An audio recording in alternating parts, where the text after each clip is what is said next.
మైత్రి miss ఆఫీస్కి వెళ్తున్నప్పుడు ఈయన ఈ స్వచ్ఛమైన చిరునవ్వుతో ఎప్పుడు గట్టిగా హక్ చేసుకుని నన్ను చూస్తూ ఎప్పుడు పలకరిస్తుండేవారు.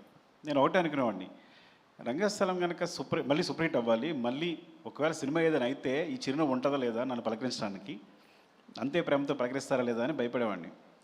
నేను రంగస్థలం సక్సెస్ మీట్లో అదే చెప్పాను. నేను సక్సెస్ ఫంక్షన్లో నేను ఈ సినిమా సూపర్ అంటే సినిమా హిట్ అవ్వాలని కోరుకున్నాను అంటే మళ్ళీ అంతే ప్రేమతో నేను పలకరించాలి అని కోరుకున్నాను. ఈవెన్ పుష్పకు కూడా అదే చెప్పాను యాక్చువల్గా. సో మైత్రి మూవీస్లో అందరికీ మమ్మల్ని అందరినీ ప్రేమతో పలకరించి మంచిగా చూసేవాళ్ళందరినీ ఆయన తర్వాత ఆయన ప్రొడ్యూసర్గా మొదటి సినిమా చేస్తున్నారు.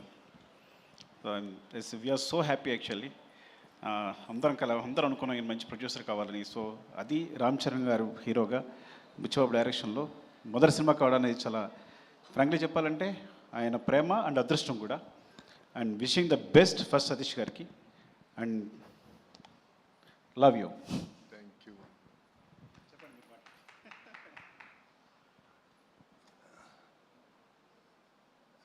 ప్రింట్ మీడియాకి, ఎలక్ట్రానిక్ మీడియాకి, వెబ్ మీడియాకి థ్యాంక్ యూ అండి.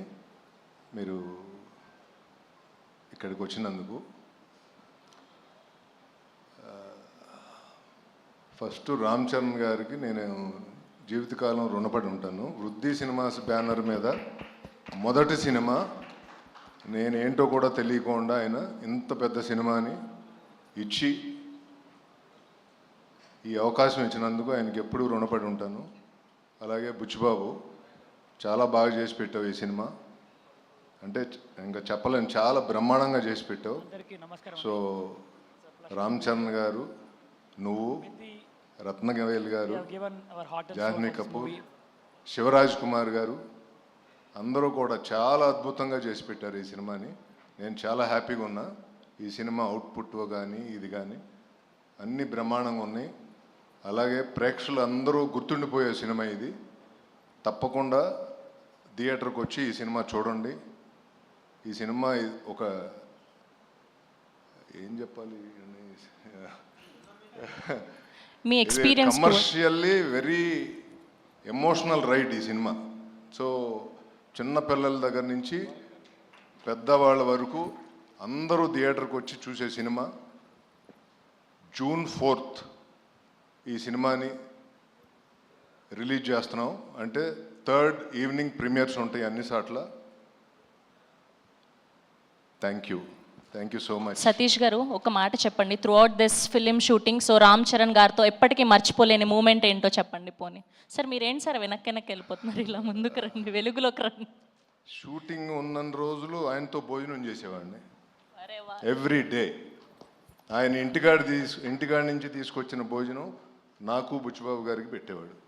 ఇంకా అంతకు మించిన మెమరబుల్ థింగ్ అదృష్టం ఏముండాలి. ఎవ్రీ డే నేను కరెక్ట్గా లంచ్ టైంకి వెళ్ళి ఆయనతో లంచ్ చేసేవాడిని. అందుకే రామ్ చరణ్ గారు సాయంత్రం వరకు ఉండేవాడిని. థ్యాంక్ యూ అండి. అందుకే రామ్ చరణ్ గారు అంటే బంగారం, sweet heart, very down to earthness, ఆయన నుంచి నేర్చుకోవాలనిపిస్తూ ఉంటుంది. ఎవ్రీ డే ఆయన ఇంటి ఫుడ్. నిన్న లాస్ట్ డే షూట్, నిన్న కూడా మేము కలిసి భోజనం చేసాం. Very nice. అండ్ అలాగే సుకుమార్ గారు ఈరోజు ఇక్కడికి వచ్చినందుకు చాలా థ్యాంక్స్. ఏమండి మీరు నా కోసం వచ్చారు, అది నాకు తెలుసు, లేకపోతే మీరు ఎక్కడికి రారు. థ్యాంక్ యూ అండి, thank you so much. Plus ఈ సినిమాలో సుకుమార్ గారు కూడా నాకు partner. So thank you so much అండి. సపోర్ట్. థ్యాంక్ యూ సతీష్ గారు, thank you so much. Sir మీరు ఇంకేమైనా మాట్లాడతారా సినిమా గురించి, బుచ్చిబాబు గారి గురించి? సార్ ఆయనకు సిగ్గు ఎప్పుడు పోతుంది సార్, అసలు ఎప్పుడు అలానే కూర్చుంటారు? అంటే బుచ్చిబాబు గారి గురించి వెబ్ మీడియాలో కొన్ని ఏదో చూసేవాడిని, కానీ చాలా బాగా తీసాడు ఈ సినిమా. అంటే నేను ఏ రోజు బాధపడలా ఈ సినిమా తీసేటప్పుడు. యాజ్ ఎ ప్రొడ్యూసర్ డే 1 నుంచి ఈ రోజు వరకు నేను చాలా హ్యాపీగా ఉన్నా. సినిమా మేకింగ్లో కానీ అందరితో నేను చాలా హ్యాపీగా ఉన్నా. Thank you everyone.